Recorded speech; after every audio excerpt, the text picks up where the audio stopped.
তো hello guys, welcome back to our channel. তো আজকে কিন্তু আমি কোনো রকম কোনো ব্লগ বা টেক কোনো ক্যাটাগরির কোনো ভিডিও তোমাদের সাথে আলোচনা করব না। আজকে আমি একটা নতুন ব্যাপারে আলোচনা করব, সেটা হলো ডান্সার অপরাজিতা।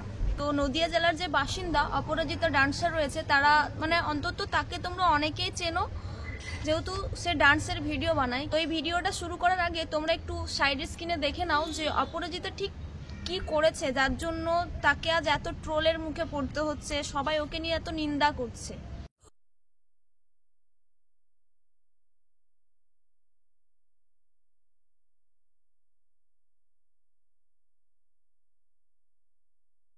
তো একটাই কথা, ফৌজি ড্রেসটা কি শুধুমাত্র টাকা ইনকাম করার জন্যই পরা হয়? এই যে ফৌজি বা যে কোনো ডিফেন্স লাইনের যে ড্রেসগুলো রয়েছে, এগুলো কি শুধুমাত্র টাকা ইনকামের জন্য পরা হয়, নাকি এটার অনেক সম্মান রয়েছে আমাদের ভারতবাসীর কাছে? এটা কিন্তু কিছু কন্টেন্ট ক্রিয়েটর রয়েছে, তারা কিন্তু একদমই বোঝে না।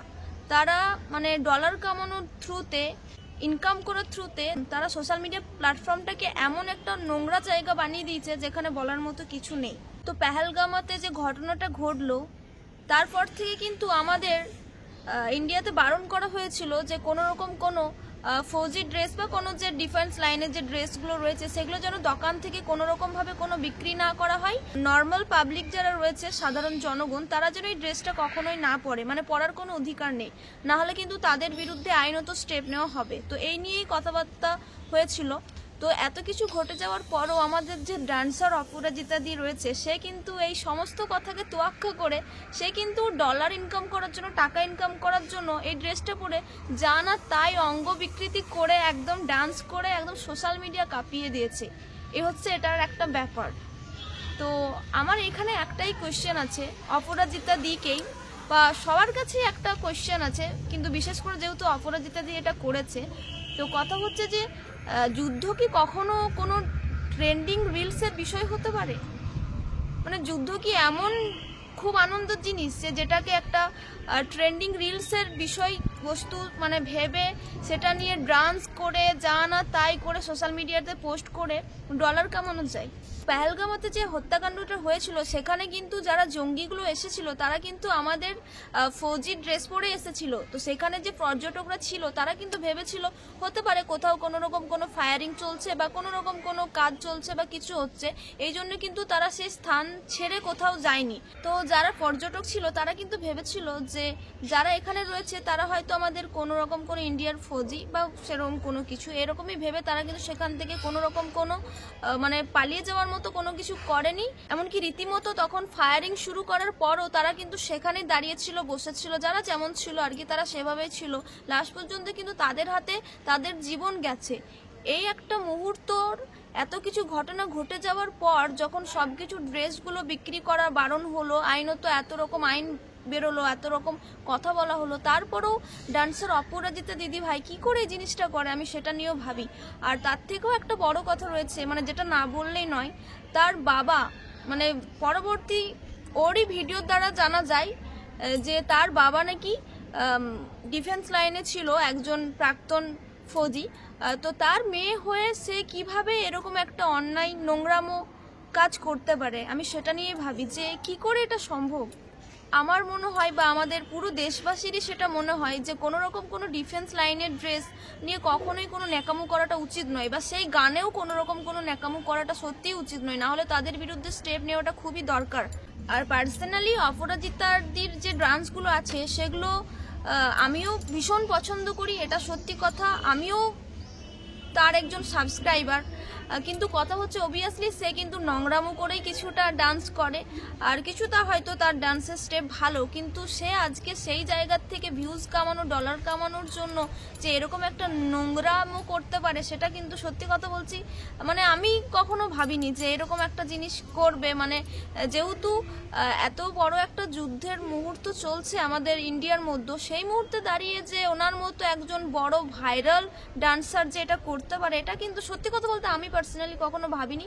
অনেকেই আমার মধ্যে রয়েছে যারা কিন্তু ভাবেনি, কারণ যুদ্ধ কখনোই ট্রেন্ডিং এর বিষয় হতে পারে না, অন্তত রিলসের দিকে কখনোই ট্রেন্ডিং এর বিষয় হতে পারে না। তো আমি এই বিষয়ে খুব একটা খারাপ মন্তব্য করব না, কিন্তু আমার কিছু কিছু জায়গায় বা আমার মতো পাবলিক রয়েছে, সাধারণ জনগণ, ভারতীয় দেশবাসী রয়েছে, তাদের কিন্তু একটা জিনিস অনেক বেশি খারাপ লেগেছে যে সে ডান্সটা হয়তো করেছিল, সেসব তো ঠিকই আছে, কিন্তু অনেকেই তাকে কমেন্ট করার পরও সে কিন্তু সেই ডান্সটা কোনোভাবেই ডিলিট করেনি বা প্রাইভেট করেনি, সে কিন্তু রেখে দিয়েছিল তার অ্যাকাউন্টে। তো এখানে আমার আরেকটা কথা, যারা এই তার বিরুদ্ধে গিয়ে কমেন্ট করে সেই সম্বন্ধে কিছু লিখেছে তাদেরকে অবভিয়াসলি আমি স্যালিউট জানাই যে তোমরা বলতে পেরেছো, এটা দেখেও আমার ভীষণ ভালো লেগেছে। কিন্তু আমার সবথেকে বেশি খারাপ লাগার একটা ব্যাপার হলো যে অপরাজিতাদি যখন মানে ওই ভিডিওটা হয় তারপরেও অপরাজিতাদি কিন্তু ক্ষমা চেয়েছে, ক্ষমা চাওয়ার সময়তে আবার কিন্তু সে হাসি মুখে ক্ষমা চাইছে। মানে আমি অবাক হয়ে যাচ্ছি তার সাহসটা দেখে, আর তার নির্লজ্জ যে মনোভাব সেটা দেখে আমি সত্যিই অবাক হয়ে যাচ্ছি যে মানুষ এত বড় একটা ভুল করার পরেও, যেহেতু তার নিয়ে মানে প্রচুর কেস হয়েছে, অনেক কিছুই হয়েছে, অনেকেই তো প্রতিবাদ করেছে, তো তারপরেও যে সে হাসি মুখে ক্ষমা চাইতে পারে দেশবাসীর কাছে, এটা শুনে কিন্তু আমার মানে দেখে আমি অবাক হয়ে যাচ্ছি যে মানুষের কতটা বুকের পাটা থাকতে পারে, যে সে কতটা নির্লজ্জ হতে পারে যে তখনই সে হাসি মুখে ক্ষমা চাইতে পারে। এটাতে আমি সত্যি অবাক হয়ে গেলাম। আর যেহেতু অপরাজিতাদির বাবা একজন সেনাকর্মী ছিলেন, তার মেয়ে হয়ে কি সত্যি এগুলো মানায়? এগুলো কি ভাবা যায় যে এরকম করতে পারে তার মেয়ে হয়ে? তার বাবার হয়তো পরিচয় দিতে লজ্জা লাগবে যে এটা তার মেয়ে, যে এরকম ভাবে সে নাচানাচি করেছে এই ড্রেসটাকে পরে, এমনকি মানে বিভিন্ন রকমের অঙ্গ বিকৃতি যাকে বলে সেরকম করে যে করেছে আর কি। তো যাই হোক, আমি এই ব্যাপার নিয়ে বেশি কথা বলবো না, কিন্তু আমার মনে হয় সকলের একটা প্রতিবাদ করা দরকার, না হলে আগামী দিনে যে কন্টেন্ট ক্রিয়েটার শুরু হয়েছে, মানে যে কন্টেন্ট ক্রিয়েটার, সেটা ফেসবুক, ইনস্টাগ্রাম, ইউটিউব, যে সমস্ত কন্টেন্ট ক্রিয়েটার যা হারে বাড়ছে, তাতে করে আমার মনে হয় যে এখন থেকে যদি এইসব ব্যাপারের প্রতিবাদ না করা হয়, আওয়াজ না তোলা হয়, তাহলে আগামী দিনে কিন্তু এর থেকেও খারাপভাবে অনেকে অনেক কিছু করতে পারে। তাই আমার মনে হয় এই ব্যাপারে একটা প্রতিবাদ হওয়া দরকার, একটা স্টেপ নেওয়া দরকার, না হলে যে লুইছাম করার জন্য যারা কন্টেন্ট ক্রিয়েটার হয়েছে তারা কখনোই থামবে না। আর আমাদের দেশের তো মানে সম্মান তারা মাটির সাথে মিশিয়ে দিয়েছে অনেক কিছু করে, সমাজটাকেও নষ্ট করে দিয়েছে। তো তাও বলবো একটা প্রতিবাদ করা দরকার আছে, না হলে আগামী দিনে আমাদের দেশ হয়তো আরো কত সংকটের মধ্যে পড়তে পারে সেটা হয়তো অনেকেই কল্পনা করতে পারছে। তো যাই হোক, আমি আর বেশি কিছু বলবো না। যারা শেষ পর্যন্ত ভিডিওটা দেখেছো তারা অবশ্যই যে কোনো কিছু একটা মন্তব্য করে যেও, কমেন্ট করে যেও যে আগামী দিনে যে কন্টেন্ট ক্রিয়েটার আসছে তারা কি এর থেকেও বেশি নোংরামো কাজ করবে নাকি করবে না, কি মনে হচ্ছে দেশের অবস্থা দেখে। তো যাই হোক, ভিডিওটা আমি এখানেই শেষ করলাম।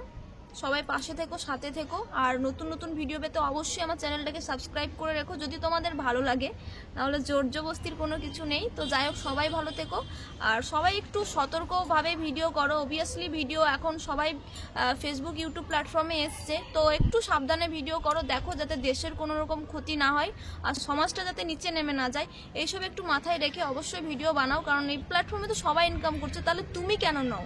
অবভিয়াসলি তুমিও ইনকাম করো। তো যাই হোক, এখানে আমার ভিডিওটা শেষ করলাম। সবাইকে টাটা।